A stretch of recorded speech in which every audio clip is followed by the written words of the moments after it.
Baxın, indi Krımda dükkanlar necədir? Ərzaq problemi necədir? И разбирают в магазинах сахар, макароны и гречку. В продуктовых сетях вводят ограничения по 3 пачки в одни руки. 4 июня в Ашане гречки уже нет рассыпной, только в пачках. Риса тоже практически нет. И макароны почти все поразбирали. Сахара нет. Сказали, что 2 палеты разобрали за час. Только рафинат. Также соль тоже практически отсутствует по сравнению с обычным днем. Люди с ума сошли с этим бензином. Про запас nagribayet. Eşitiniz nə dedi axırda? Bu taxtabaş. Deyir, люди с ума sошли с этим benzinim. Yəni, benzin yoxdur deyənə, yıxacaqlar cəmaatın üstünə ki, bunlar qaçıblar 3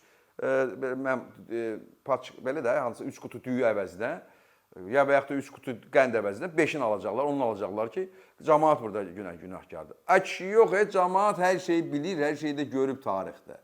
Sovet hökumətinin dağılmağını da görüb, o qıtlığı da görüb. O, həmən piş taxtaların, rəflərin boşalmağını da görüb. Hava ancaq Rusiya yönetimdə olanda, Ukrayna orada olanda ucuzluq və hər yerdə...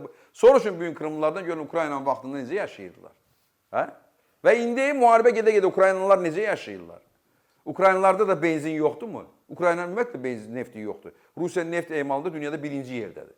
Hamıdan çox nefti var, amma zapravkaları, yanacaq məntəqələri, yəni zapravочки, так остановились. Benzin yoxdur. Ukraynanın nefti yoxdur, amma bütün yanacaq məntəqələri də işləyir, zavodlar, fabriklər, hər yer işləyir, hər yer, restoranlar hamısı işləyir. Və dükanlarda da bolluqdur. İstəyirsiniz Vinnytsaya gedin, istəyirsiniz Odessaya gedin, istəyirsiniz Lvova gedin, istəyirsiniz Kiyevə gedin. Necə? Çünki orada idarəçilik Rusiyadakı kimi deyil. Rusiyada ancaq oğurluq, korrupsiya, yalan, rüşvət. Və bunu deyən kimi taxtabaş olsa belə. Və bizdə də o uzantıdır. Azalır. Amma tam kəsmək lazımdır ki, tam kəsmək lazımdır. Qafqazdan çıxartmaq lazımdır. Bunun təsirini filanını ki, biz yavaş-yavaş nəfəs alaq və bizim də canımızdan o, bunlara bizə öyrətdikləri bütün pis əməllər çıxsın. Bilirsiniz, pis əməlləri cana yeritmək çox asandır. Amma onu candan çıxartmaq üçün illər lazımdır. Biz lazımıq. Yəni biz kim? Bizim kimi danışıb göz açan insanlar lazımdır ki, yəni biz indi bugünün jurnalist, o vaxtı Sabir dövründə jurnalistika yox idi. Yəni YouTube yox idi təbii ki. O vaxt Cəlil Məmmədquluzadə, Mirzə Ələkbər Sabir və yaxud da Səid Əzim Şirvani bizim də böyük qurucu babalarımız, bizim mütəfəkkir insanlarımız danışırdılar. Göz açmağa çalışırdı. Oxumaq az idi deyənə, bugünkü kimi effekti olmurdu.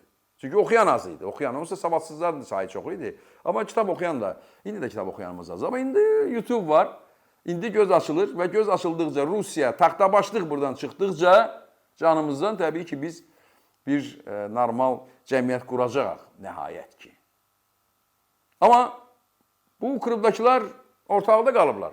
Laçaşıblar. İndi də peşmanlar. Niyə Rusiya qışqırırlar vaxtı ilə? Mağazalar niyə boşalır? Çünki əgər benzin yoxdursa, normal adam fikirləşir ki, benzin yoxdursa, oradan bura maşın gəlmirsə, indi sabah qənd gətirməyəcəklər də. Vəssalam, gedim indi alım ki, sabah gətirməyəndə evimdə qəndim olsun. İnsanların təqsiri yoxdur. Baxacaqsınız, Rusiya propaganda, həmən o propagandonlar və o verilişlərdə olanlar yıxacaqlar cəmaatın üstə ki, siz günahkarsınız. Benzin əvəzinə gedib bir kanister əvəzinə 100 kanister oradan götürmüşsünüz. Ona görə benzin qutardı. Deməyəcəklər ki, hə, uduzuruq, zavodları vururlar, neft ambarlarını vururlar, yollar, lojistik yollar hamısı vurulur. Ukrayna bizə qalib gəlir. Ona görə buranı böyük faciə, böyük kolaps gözləyir. Yox, axıra kimi deyəcəklər ki, yox, elə deyil, elə deyil.